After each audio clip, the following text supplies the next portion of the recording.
ഞങ്ങളുടെ നാട്ടിൽ ആരും ഫസ്റ്റിൻ്റെ ആഘോഷമല്ല, ഞാനും ആഘോഷമല്ല, അവരാഘോഷമല്ല, നീ ആഘോഷിക്കില്ല. ഏയ് ചുമ്മാ ചുമ്മാ വെറുതെ അല്ലേ കാണാനത്. ഇതെന്ത് തേങ്ങയാണിത്? അവരുടെ ഫസ്റ്റ് നൈറ്റ് പോയി ഞാനെന്ത് ചെയ്യണം? എനിക്ക് ആകെയുള്ള ഫസ്റ്റ് നൈറ്റ് അല്ലേ ഇതിപ്പോൾ? അവരുടെ പെങ്ങളായി പോയിനി.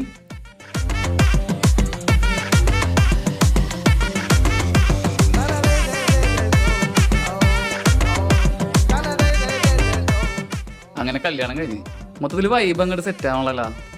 ഇവളെന്ത് വാങ്ങണ ഈ പ്രാർത്ഥിക്കണത്?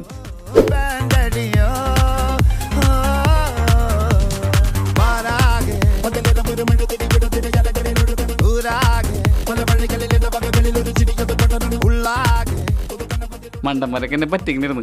ഷേ പാവം ചേട്ടന്മാര് വെറുതെ തെറ്റിദ്ധരിച്ച്. ആ ഉണ്ടായിരുന്ന ഇവിടെ പോരുത് പോരുത് പോയി. എന്തുവാടെ ഈ മണക്കണ? ഇതിന് മാത്രം എന്താണ് ഈ മണക്കാനിരിക്കണം?